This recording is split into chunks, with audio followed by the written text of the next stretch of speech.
आपका ज़्यादा समय नहीं लेंगे, विश्वास दिलाते हैं। घड़ी देखिएगा, 10 मिनट में अपनी पूरी बात रखेंगे कि आज यहाँ पे अनपरा तापी परियोजना के मुख्य महाप्रबंधक आदरणीय इंजीनियर आर.सी. श्रीवास्तव साहब, विशिष्ट अतिथि के रूप में इंजीनियर जयप्रकाश कटियार साहब जो महाप्रबंधक हैं, इंजीनियर राजेंद्र कुमार अग्रवाल साहब जो महाप्रबंधक हैं, इंजीनियर दूधनाथ जी जो महाप्रबंधक हैं, इंजीनियर कमरेंद्र सिंह साहब अधीक्षण अभियंता हैं, इंजीनियर जी.वी. पटेल साहब जो केंद्रीय महासचिव राज्य विद्युत परिषद जूनियर इंजीनियर संगठन के हैं, जो लखनऊ से चलकर आए हैं, इतना बहुमूल्य समय अपना वहाँ से लेकर आए हैं, लगभग 500 किलोमीटर दूर है। विश्राम बैसवार साहब चले गए जो यहाँ नगर पंचायत के अध्यक्ष थे। हम लोगों की माता जी श्रीमती सरोज सिंह जी जो अध्यक्ष हैं छत्रपति शिवाजी महाराज धर्मशाला जयंत की, इंजीनियर आतिश पटेल जी, और जिनके कारण हम लोग यहाँ पहुँचे हैं, आप लोगों से रूबरू होंगे। इंजीनियर अदालत वर्मा जी का मैं हृदय की गहराई से आभार प्रकट करता हूँ, जिनके कारण हम लोग यहाँ पर आए हैं। और engineer Abhishek Singh ji, engineer Rajendra Prasad Singh ji, engineer Pushkar Singh ji, engineer Ajay Kumar Singh ji, engineer Vishnudeo Jha ji, ये सभी लोग ओबरा के हैं। जनाब महताब आलम जी प्रदेश सचिव हैं अपना दल के, शिबू शेख जी जिला महासचिव हैं अपना दल के, राजकुमार यादव जी युवा मंच के जिला महासचिव हैं, संतोष कन्नौजिया जी युवा मंच के जिला उपाध्यक्ष हैं। तमाम हमारी यहाँ माताएं बैठी हैं, बहनें बैठी हुई हैं, भाई बैठे हुए हैं। अब देखिए, किसी का विचार सुनने की इच्छा नहीं है। यह भाव से पता चलता है कि सामने जो बैठे हुए लोग हैं, अब चूंकि 10 बज गया है, असल में कार्यक्रम को विराम लगना चाहिए था, लेकिन आए हैं तो कुछ तो बोलेंगे ही कि सरदार लौह पुरुष वल्लभ भाई पटेल जी, जिनके बारे में सभी वक्ताओं ने बहुत कुछ बताया, कथनी मीठी खालसी करनी बिस्की लोए, कथनी तजी करनी करे बिस्ता अमृत होए। जो मनुष्य कथनी और करनी में अंतर नहीं करता, वो विष को भी अमृत बना सकता है। ऐसे लौह व्यक्तित्व सरदार लौह पुरुष वल्लभ भाई पटेल जी का जन्मदिन मनाने आए हैं, और कुछ सीख के नहीं गए, कुछ सिखा कर नहीं गए, तो केवल विचार का आचार मिल जाएगा और यही दफन हो जाएगा। क्या झुककर सलाम करें उन्हें जिनके हिस्सों में ये मुकाम आता है। किस कदर खुश नसीब है वो लोग जिनका लहू वतन के काम आता है, वतन के काम आता है। ऐसे सरदार वल्लभ भाई पटेल जी, जिन्हें सरदार कहा गया, बारडोली का सत्याग्रह आंदोलन हुआ सन 1928 में, कर लगाया गया और उसके लिए सत्याग्रह आंदोलन का नेतृत्व सरदार वल्लभ भाई पटेल जी ने किया। तब जाकर किसानों को न्याय मिला, तब उन्हें वहां की महिलाओं ने सरदार कहा। इतना आसान नहीं होता। अभिवक्ताओं ने कहा है, मैं नहीं जानता कि कौन कितने ध्यान से विषय को सुन रहा है, लेकिन मैं जिम्मेदारी के साथ कहता हूं, वक्ताओं ने कहा, सुन लीजिएगा, हमारी माताएं बैठी हैं। माताएं, असल में माताएं ही देश का भविष्य का निर्माण करती हैं। उस विषय पर नहीं जाएंगे, क्योंकि माताएं ही अपने बच्चों को सबसे ज्यादा समय देती हैं। अभी बात हो रही थी, ये बात आई कि त्याग की भावना हमारे में कैसे आएगी, इनके विचार कैसे आत्मसात होंगे। ये दो विषय आया कि आत्मसात करना चाहिए, मैं भी अपने विचार दूं और कहूं कि आत्मसात करना चाहिए। अरे कैसे करना चाहिए? आपको इसके बारे में आज इस मंच से क्रांतिकारी भगत सिंह, सुखदेव, राजगुरु राम प्रसाद, बिस्मिल अशफाक उल्लाह खां, राजेंद्र गांधी, खुदीराम बोस, सुभाष चंद्र बोस, क्रांतिकारी चंद्रशेखर आजाद का अगर मैं नाम न लूं, जिन्होंने अपने प्राणों की आहुति देकर इस देश की आजादी की नींव रखी है, तो सरदार पटेल जी जहां से देखते होंगे उन्हें भी अच्छा नहीं लगेगा। जिन नौजवानों ने अपने प्राणों की आहुति दे दी इस देश की आजादी की नींव के लिए, 23 साल का नौजवान शहीद होता है देश के लिए। सरदार वल्लभ भाई पटेल जी देश के लिए काम करते हैं। कैसे होगा? हम भाषण दे दें, बड़ी बड़ी बातें कर दें, कबीर हरिरस्यो पिया बाकी रही न थाकी, पाका कलश कुम्हार का बहुरी न चढ़ई चाकी। कुम्हार का घड़ा जब कच्चा होता है किसी भी सांचे में ढाल दीजिए। हमारी माताएं आप समझ रही हैं, आपका बच्चा है, जिस सांचे में आप ढालिएगा वह बच्चा बड़ा होकर वही बनेगा। आप जब वो पक जाएगा, जब घड़ा पक जाता है तो किसी सांचे में नहीं ढलता, तब क्या वो आत्मसात करेगा इनके विचारों को? तब क्या क्रांतिकारियों के बारे में जानेगा? पूछिए, जितने क्रांतिकारियों का नाम बताए हैं, अन्यथा मत लीजिएगा। अगर फोटो दे दे तो उसमें से 2-4 ऐसे क्रांतिकारियों का नाम है जिनका फोटो तक नहीं लोग पहचान पाएंगे। हमारी शिक्षा प्रणाली का दोष है, केवल विचारों से नहीं। आप समझ लीजिए, आपके हर इस मंच के माध्यम से, हमारा अपना मंच है राष्ट्रीय नवनिर्माण सेना, हम सदैव उस मंच से आवाज देते हैं कि क्रांतिकारियों की किताबें, महापुरुषों की किताबें हर क्लास में, छोटे से लेकर बड़े के क्लास में पढ़ाई जाए और अनिवार्य किया जाए। तब देशभक्ति की भावना आपके अंदर प्रेरित होगी और जब बच्चा बड़ा होगा तो देश के लिए काम करेगा। वो इंजीनियर बनेगा, वो डॉक्टर बनेगा, वो कुछ भी बनेगा, वो देश के लिए काम करेगा। वो नेता बनेगा, देश के लिए काम करेगा। उसको बचपन से, उस मिट्टी को बचपन से ही पकाना पड़ेगा और उस सांचे में ढालना पड़ेगा, तब वह विचार जो उसके अंदर से निकलेगा वह देश के लिए निकलेगा। इतना आसान नहीं होता। आइए खाइए और चले जाइए दुनिया से। सबके बच्चे होते हैं, कुत्ता, बिल्ली, बकरी, भेड़, सब अपने बच्चों को पालते हैं। आप भी पालिए, आइए और मर जाइए। मंचों पर भाषण दीजिए, विचार प्रासंगिक हैं। उनके विचार कब आप तक पहुंचेंगे, कब हमारे तक पहुंचेंगे? अभी मैं आपको उदाहरण दूंगा। राजनीति की बात करने आया हूं, देश की व्यवस्थाओं पर बात करूंगा इन्हीं अपने चंद 10 मिनट के अंदर में। 5 मिनट समाप्त हो गए। सरदार पटेल जी के अंदर एक पीड़ा थी, एक दर्द था। वो सोचते थे कि कैसे हम लोग इस समाज को एकत्रित करें।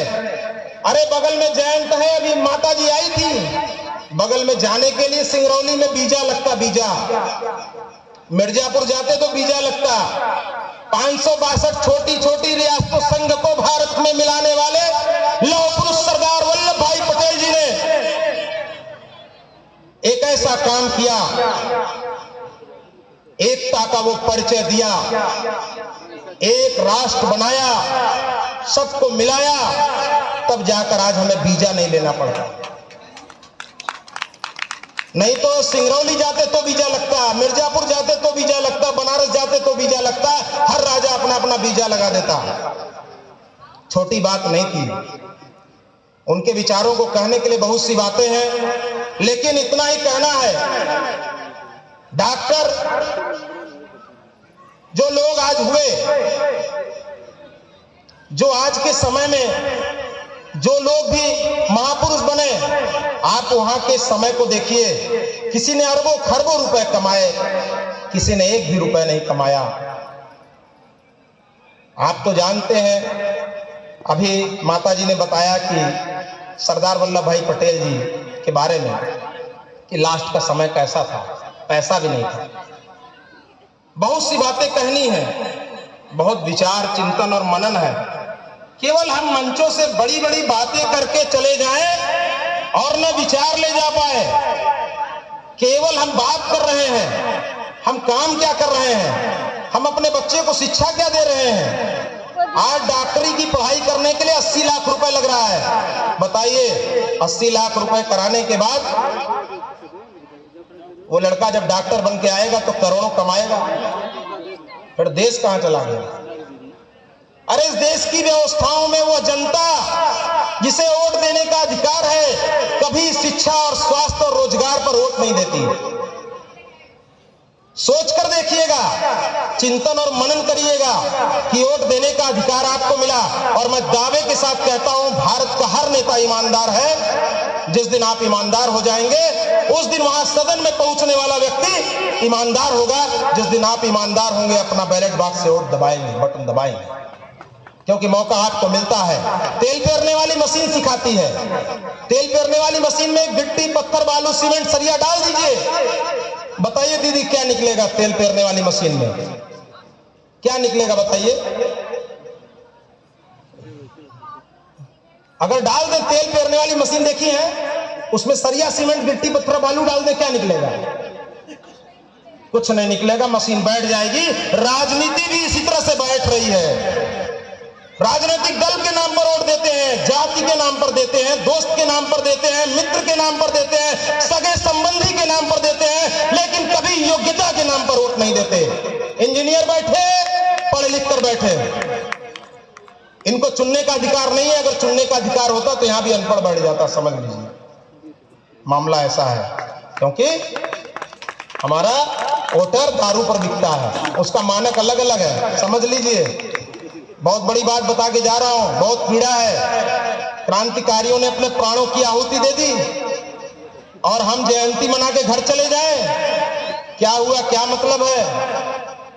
उधर रसगुल्ला मिल रहा, उधर खाए पिए चले घर, क्या मतलब है? देश समाज कहां जा रहा, हमसे क्या मतलब? मेरा बच्चा अच्छा से पढ़ रहा है ना। रोजगार, शिक्षा और स्वास्थ्य की लड़ाई ही नहीं है। कोई वोट ही नहीं दे रहा उस विषय पे। न विपक्ष की बात हो रही है, विपक्ष भी दूसरे विषय पर काम करता है। आज हम लोग जिन विषय पर काम करने आए हैं, शायद ही अगर एक भी व्यक्ति को मेरी बात समझ में आ जाए और वो योग्यता पर वोट देने लगे, तो मैं समझूंगा सरदार वल्लभ भाई पटेल जी को सच्ची श्रद्धांजलि होगी। मैंने यह बात क्यों कहा, शायद आप लोग जानते होंगे कि 16 प्रांत हुआ करते थे। 12 प्रांत के लोगों ने एक मत होकर कहा, सरदार वल्लभ भाई पटेल जी को देश का प्रधानमंत्री होना चाहिए। और केवल गांधी जी के मात्र कह देने से लौ व्यक्ति सरदार वल्लभ भाई पटेल जी ने प्रधानमंत्री की दौड़ छोड़ दी। प्रधान की कुर्सी नहीं छोड़ते लोग, प्रधानमंत्री की कुर्सी छोड़ दिए। सोचिए कितना देशभक्ति का जुनून होगा अंदर कि प्रधानमंत्री की कुर्सी छोड़ दे रहे हैं। और अगर किसी और को भी छुड़वाना है तो देश के लिए पहले शिक्षा व्यवस्था में हर पाठ्यक्रम में लाना पड़ेगा। वो लड़का जब पढ़े तो उसको देश के बारे में मालूम हो, उसको केवल हीरो हीरोइन के बारे में मालूम ना हो, उसे देश के बारे में भी मालूम हो। वो the legend of Bhagat Singh picture भी देखता हो, उसे कुछ मालूम ही नहीं है।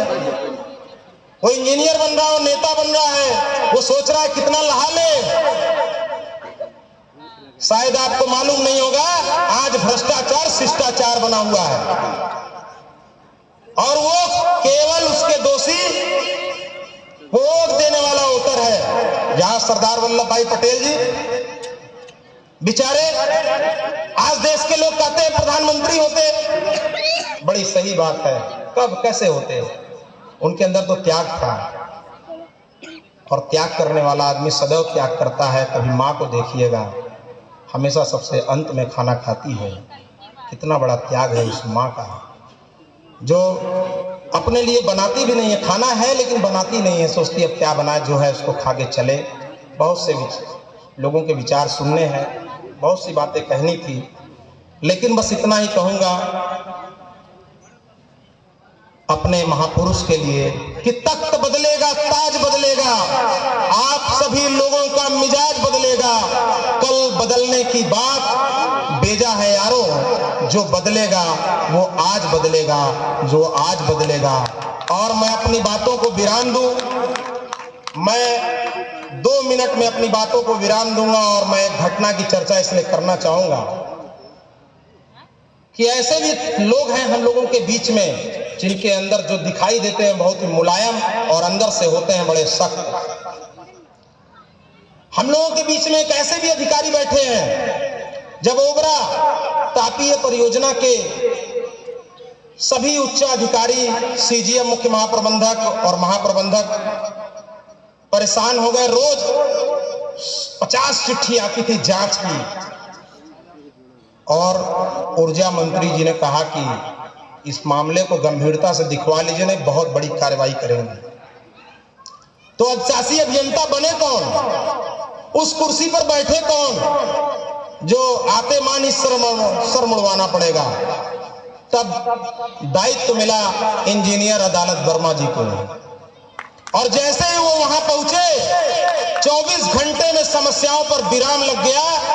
जितने भी नेता लिखा पढ़ी कर रहे थे सब साइलेंट मूड में आ गए। ये इनकी कार्यशैली है, इनसे मैं बहुत प्रभावित हूं, और वास्तव में इनसे हम लोग सीखते हैं कि कैसे अंदर बाहर से कोमल बने रहिए और अंदर से सख्त बने रहिए। और सब लोग आपके मुरीद हैं। पूरे ओबरा में आपने जो छोड़कर आए हैं, सभी लोग आपकी चर्चा करते हैं कि इंजीनियर अदालत वर्मा जी बहुत ही व्यवहारिक और बहुत ही कुशल व्यक्तित्व थे। शायद सरदार वल्लभ भाई पटेल जी के विचार उनके में हैं, और ऐसा ही विचार हम लोग चाहते हैं। और सरदार लौह पुरुष वल्लभ भाई पटेल जी जब डेथ हुए थे तो उनके खाते में मात्र 260 रुपए थे। सोच कर देखिए मात्र 260 रुपए क्या होगा, कितना बड़ा त्याग। आइए हम लोग चलते हैं अपनी ओर, अपने बारे में सोचते हैं, दूसरों को सलाह देना बंद करते हैं, मंचों से जो बात कह रहे हैं उसको खुद में अमल करते हैं। महात्मा गौतम बुद्ध ने कहा था कि दुनिया को बदलने से पहले खुद को बदल डालो, दुनिया खुद बदल जाएगी। याद रखिएगा, आपके जेब में पैसा होगा या नहीं होगा, लेकिन आप महापुरुषों की श्रेणी में आकर खड़े हो जाएंगे। हम तड़पते हैं उस रोशनी के लिए, कर सके जो उजाला किसी के लिए। जाने क्या बात है आजकल दोस्तों, अब दिल धड़कता नहीं किसी के लिए। मुझे ले चल इस शहर से कहीं दूर, जी सकूं किसी अजनबी के लिए। कितना मगरूर है आज का आदमी, ना मुनासिब है कोई दोस्ती के लिए। हाथ उठते हैं मारने के लिए, हाथ उठते नहीं बंदगी के लिए। हमने दृढ़ता से कर लिया फैसला, हम जिएंगे मरेंगे वतन के लिए, वतन के लिए, वतन के लिए। बहुत बहुत धन्यवाद, बहुत बहुत आभार। आपने बहुत देर तक हमें सुना, इसके लिए मैं सदैव पूरे मन सहित आप सभी का बहुत बहुत आभार। क्योंकि कुर्सियां देख रहे हैं उधर जा रही हैं। बस इतना ही कहूंगा, नौजवान हैं आप, युवा हैं, अपने लिए कुछ छोड़ कर जाइएगा, अपनी पीढ़ी के लिए कुछ छोड़ कर जाइएगा। रुपया अगर आप छोड़ कर जाएंगे तो आपकी पीढ़ी बर्बाद कर सकती है, लेकिन अपना नाम छोड़ कर जाएंगे तो बर्बाद नहीं करेगी। और अपने महापुरुष